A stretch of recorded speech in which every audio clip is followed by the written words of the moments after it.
So I'm part of a team that includes Katrina MacDonald from Scottish History, Jerry Crowlers and Pauline Mackay from Scottish Literature and the Centre for Robert Burns Studies. And we basically got bold project funding to develop what turned out to be 2 different courses. So the first course that we developed was a MOOC, 3-week MOOC, a free course available on Future Learn. This is an example of it here. So this is week 3 from the course, and the course itself covers Robert Burns' poems, songs and legacy. So each week the learners look at a different theme.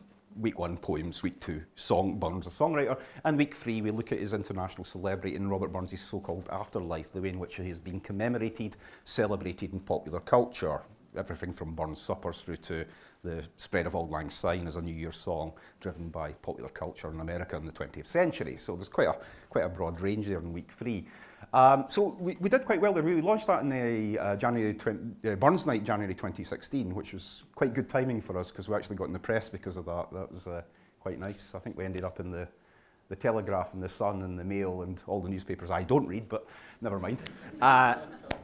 So that was actually quite good to get that kind of attention, and to date we've had about 14,000 users, which isn't a vast number actually for MOOCs, but you know, that's 14,000 learners signing up who were possibly new to the University of Glasgow or they're not from the University of Glasgow, and it's sort of good for spreading the word about what we do as a centre for Robert Burns Studies, and indeed spreading word among the sort of wider community about Burns and Burns Studies. So what we've actually found is, I've put there as a gateway, it sounds like a gateway drug for Burns Studies, which it probably is, but it actually has worked to recruit for us.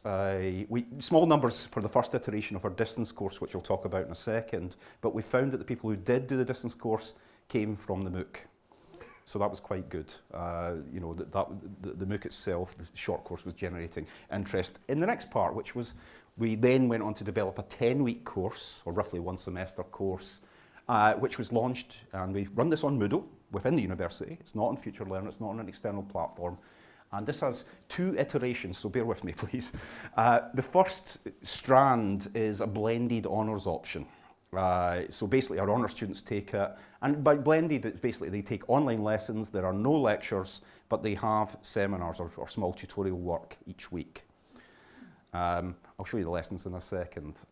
Then we have a distance option for external learners. It's quite a small fee, they only pay £321.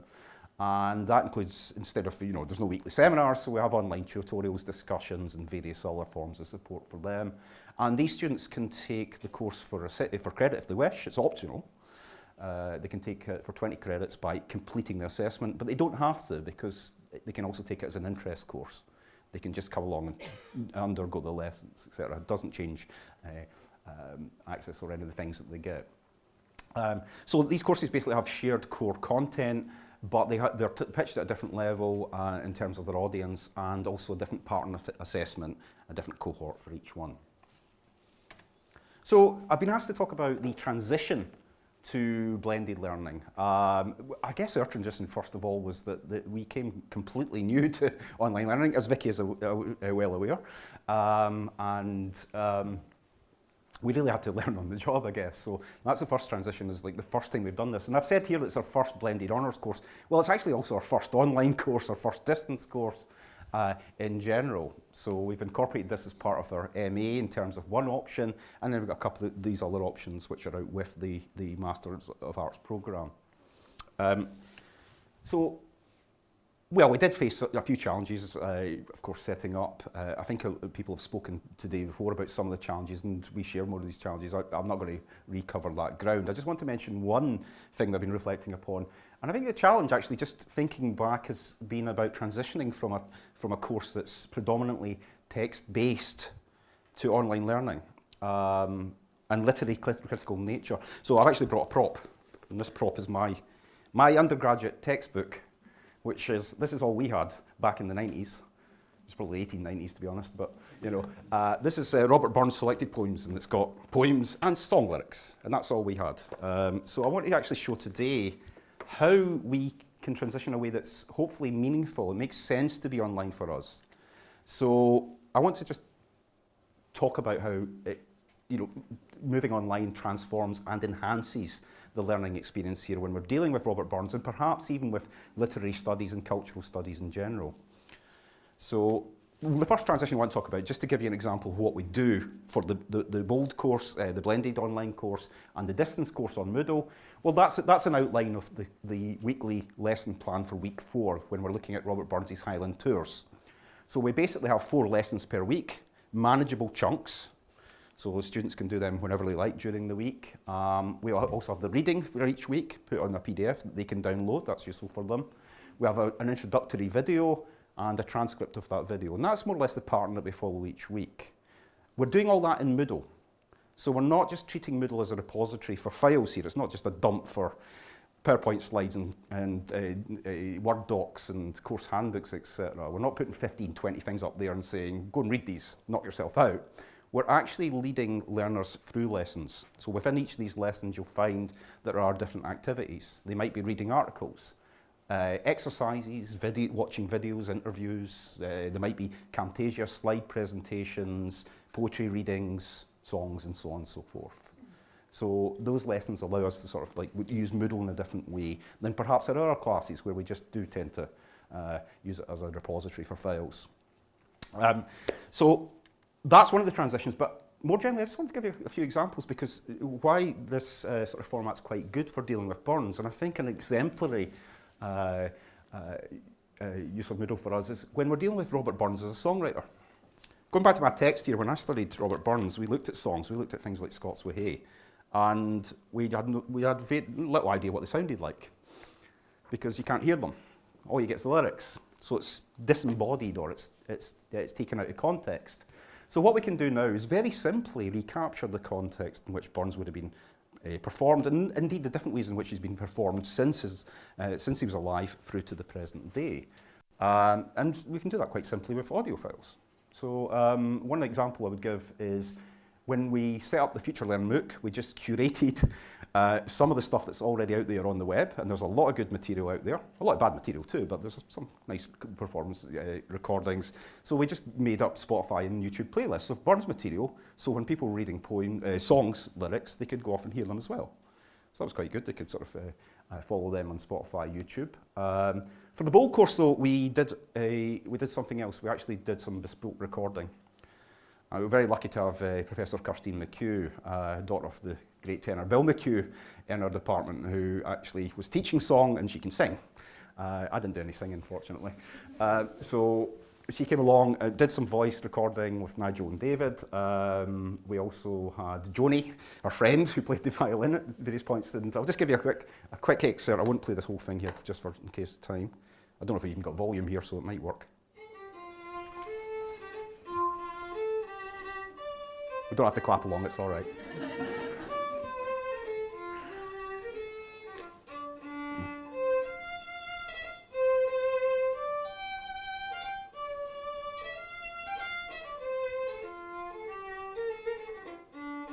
Right, I'll just stop it there. Now, the idea of that's actually used in a Camtasia slide presentation where Kirstine McHugh is going into depth, a case study about the publication of Burns' songs when she's looking there at Green Grow Their Ashes. Some of you may recognise the song, maybe not. A lot of our students don't recognise the song, but there they can hear what it sounds like. They can link lyrics to text, and lyrics to music, sorry, and you can also hear the sort of tone of the song simply through that music, and you can think about the interaction between music and lyrics. And that's important for Burns, because Robert Burns was one of the leading songwriters of his generation. He's like the Lennon and McCartney of his day, and with a comparable output in terms of lyrics. So, you know, it's not just a poet, it's not just text, it's song as well. Another thing we were lucky to do was we actually repurposed material. We got permission to use material that has recently been recorded for the Editing Robert Burns for 21st Century project, an AHRC funded project, and Kirstine McHugh and various others got commissioned some period performances. Basically how Robert Burns would have been heard when played in his own day by using harpsichords and chamber orchestras and these kind of things. For example, George Thompson, his editor and publisher, was commissioning Burns' lyrics, but also setting it to music that was specially commissioned by European composers like Haydn and Beethoven. So you've got Robert Burns and Beethoven doing the same stuff. Maybe not what you expect of Robert Burns. This is real polite culture. I'll give you a very, very quick example. I won't worry with this. It's slightly different to what you might expect from Burns. You might expect the kind of folksy Ally McBain, Eddie Reader, Burns night kind of stuff. This is slightly different. I won't play it all. This is Scots Way Hey, Haydn.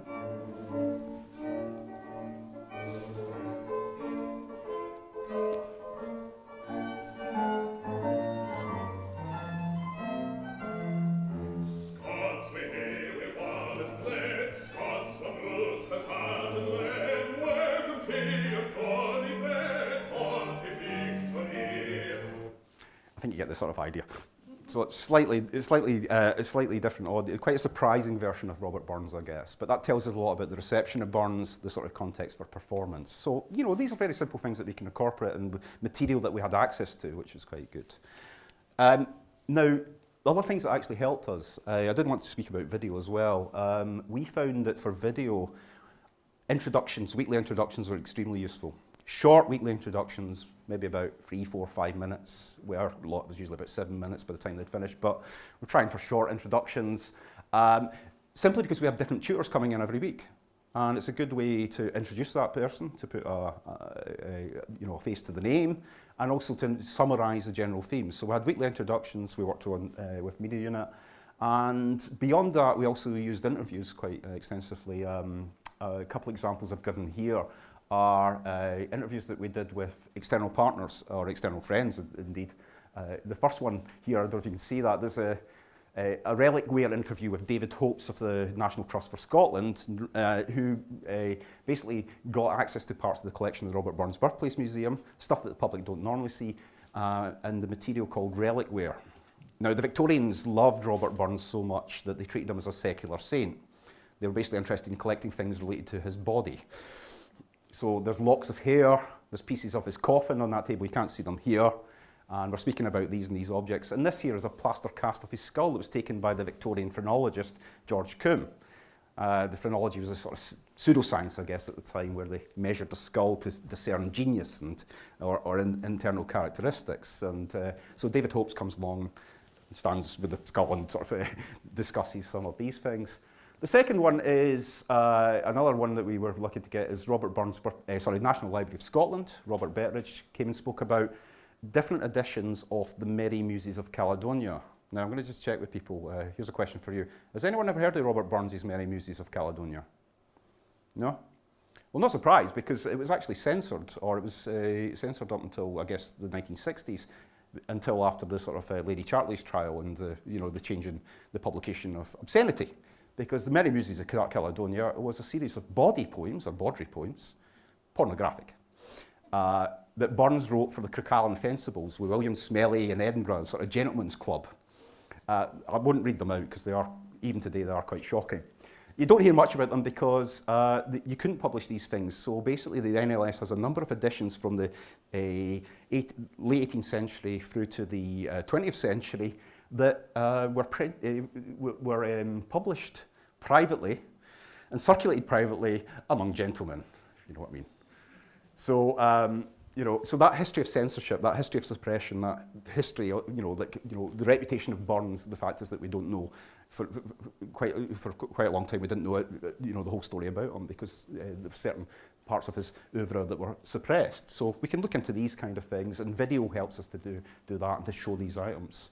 Now, the last thing, just another simple thing that you can incorporate, just simple images. For our subject area, for studying literature, you're looking at, manuscripts and publications. For example, here's a transcription exercise that we did using Robert Burns' tour journal from the Highlands that students look at. The other thing that we can bring in really quite easily is portraits, engravings, paintings, and so on and so forth. We were also lucky, again from the Centre for Robert Burns Studies editing project, to be able to bring in other material that had been commissioned for that project and use it for learning, so repurposed research material. We used interactive maps of Burns' tours, and that allowed students to explore the link between poetry and place. Basically, Robert Burns was writing poems as he travelled around the Highlands of Scotland, so you can reconstruct the composition of certain works just through these kind of processes. And finally, for that, images were really crucial for us for studying material culture. Now, I just mentioned reliquware. That might be an example of material culture, the way in which Burns has been celebrated through material objects in popular culture. And that can be anything through monuments and statues, through to tart and tat, whiskey bottles, Coca-Cola bottles, he's been on them, and various other things. The example we've got there, that's simply Burns and Mary Campbell, or so-called Highland Mary. This is one of his... Mary died tragically young, and there was a sort of a story of that Burns, that this was the love of his life, this was his true love, and this really nice sentimental story about him. Well, unfortunately, it was largely invented by the Victorians and disseminated through popular culture, because the Victorians loved this image of Highland Mary. So there was all these popular representations and paintings and statues.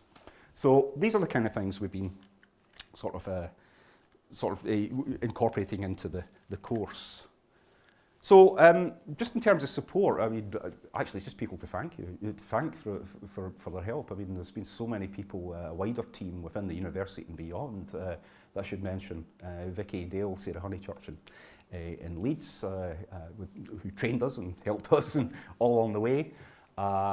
And we got advice. Jan Murray's here. Jan helped with advice and induction material. Thank you very much. I also want to acknowledge our two media guys who are here today, David Collins and Nigel Hutchins, who I'm happy to say that we recently received a University Teaching Excellence Award, which includes David and Nigel as part of the team, and I think that's well deserved. And I think maybe a wee round of applause for them would be very, very nice. Thank you. Simply because we couldn't produce high quality video, we couldn't produce the music, anything like that without them. They did a really fantastic job in location filming, editing, and so on and so forth. We're also very lucky, and I think this is, you know, if you're working in arts, it's quite a good thing, well, actually not just if you're working in arts, you could be working in any area, but for us, we actually were very fortunate to work with some external institutions through our membership of Burns Scotland. And that's like, you know, friends in the heritage sector. So basically, we got to film in location, we got access to their collections, we got images, and they didn't charge us for copyright. And they gave us all this sort of help and material and support because we're part of this, and that was really useful for us. And also, they get link backs through our MOOC, etc. So that's often quite a good thing to be able to work with people who can give you access to material that you need for your MOOC. So that's the kind of thing. So supporting learners, I'm running out of time, I know. So we've got an online induction, mentioned that before. We add various other things to support learners. We've got example lessons on how to use Moodle Lessons, the plugin that I mentioned earlier. We also give them overviews of how to log on to external services that we use quite extensively. For example, when we mention a poem, we link over to the Oxford University Online edition of James Kinsley's Poems of Robert Burns. So it's how to log into that using your GUID, these kind of things. That helps our learners. And also, we have poetry readings, audio readings of each poem, and subtitling transcripts for video, which the students really seem to appreciate. In fact, they come and ask for more and more of that stuff, you know. So that's been, and we also support them on the forums and sort of by email, etc. You know, just to help them transition through. So I know I'm running out of time, so I will just stop there. I will leave my longer-term considerations for future development on the screen just for a minute. We've got more plans, hopefully exciting plans, perhaps to develop the Scottish studies. There was some interest captured from our MOOC apparently in Scottish history, so who knows. And some questions to address there, including university admissions, he said pointedly. Thank you.